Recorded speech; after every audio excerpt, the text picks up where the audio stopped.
Welcome back to That Christian Nerd channel. In today's video, I want to talk about the regional conference that the Evangelical Theological Society, or ETS, had. If you don't know what that is, let me explain real quick. Theology, of course, is the study of God or beliefs about and related to Him. Evangelical is a hard term to define, but it can refer to a movement of Christians that started in the 1900s. The beliefs range widely because Christians of various denominations and types can be considered evangelical.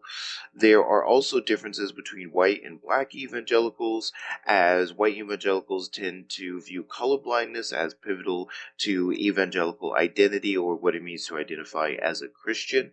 And if you want more on that, you can check out an article that I will link in the description of this video. All that said, this was my first time going to one of these conferences and the first time ever going to a nerdy Christian theology conference, so I was very excited.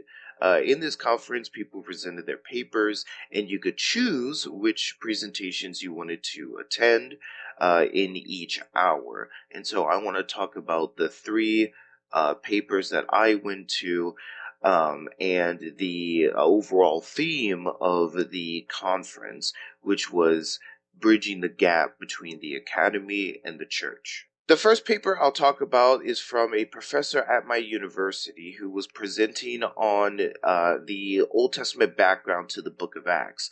More specifically, he argued, based on this background info, that God's people in Acts 1 through 6 are presented as an ideal end times or eschatological Israel because they care for the poor, particularly widows. A key piece of data for this is Deuteronomy 15:6, where it is written, "But there will be no poor among you, for the Lord will bless you in the land that the Lord your God is giving you for an inheritance to possess." The idea in verses 1 through 7 of Deuteronomy 15 is that God will provide for Israel as a reward for their faithfulness, meaning there will be no poor among them. However, Deuteronomy 15:11 foreshadows the fact that Israel would never truly reach this state.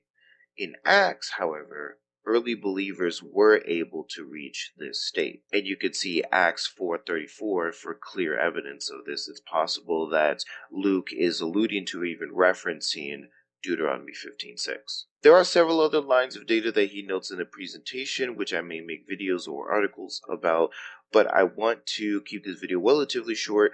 So, in summary, the early Christian community is described as an ideal Israel because of its treatment of the poor and oppressed. I would argue that the modern church should be radical and ideal in this regard as well, and unfortunately, in modern times, it is not known for its kind treatment of the poor and oppressed, and that should change. In another presentation, a professor presented a paper discussing authorship, AI, and biblical ethics. I hope to potentially interview this professor on this topic for this channel, but we will see if anything happens with that. In short, he believes we need to develop a deep theology and ethics concerning AI so that we do not breach our integrity as authors. I do not agree with all of his arguments, but an argument that is worth noting is the use of biblical ethics applied to AI. He compares how some use AI with the Ten Commandments and argues that the use of AI often breaks these commandments. An example I thought of is this. If I use AI to generate an image, but that image is stealing from artists in some legally or morally relevant sense, then that is theft, breaking the moral commandment of God. He notes that passing AI writing as your own is being dishonest and bearing false witness, which would be sins and break the commandments. I was excited to go to this paper initially because I am trying to figure out what I believe and think about AI as a Christian.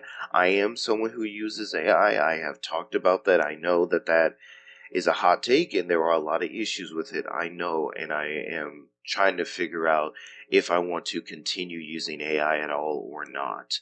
And this presentation kind of helped to influence me in that decision, and I'm going to be continue thinking about that as time goes on.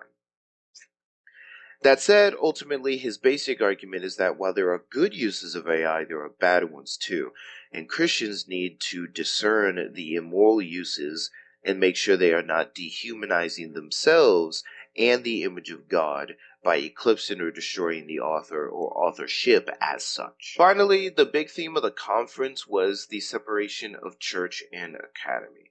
By church here, I generally mean those typical Christians who do not go to college, university, or etc. to get degrees in anything related to Christianity. There is a gap between these two in the evangelical world, as famously discussed in the classic book The Scandal of the Evangelical Mind. I won't get into all the reasons for this because there are plenty, but here are some solutions to the issue presented in the conference. One idea is that if you serve some teaching function in the church and you were in the academy, use the insights you learned to show them something amazing or exciting in the Bible. Help people see the value of dedicating one's life to studying the Bible and Christianity academically. Another idea was to always point back to Jesus. He is the founder and ground of our faith, and as such, teachers can show how Jesus is relevant to their lives from the Bible using academic insights.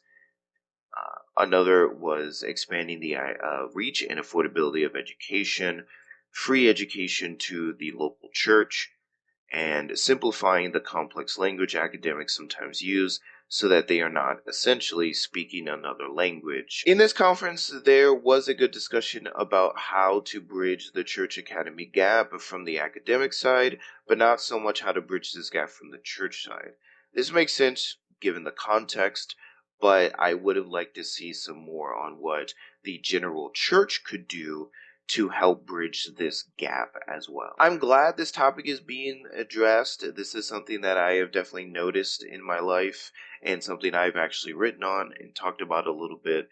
So I am glad that it is being discussed and that solutions are being proposed. That said, thank you so much for watching this video. I know this is a little bit of a shorter video, but I wanted to give a quick summary. I'll be making the idea is that I'm going to be making more videos, hopefully interviewing some of these professors on these topics, and making articles about these subjects. So more content about this will be coming out. Make sure to comment your thoughts and perspectives in the comment section to let me know what you think about these topics, how you would address some of these important issues, and subscribe for more nerdy and theology conversations.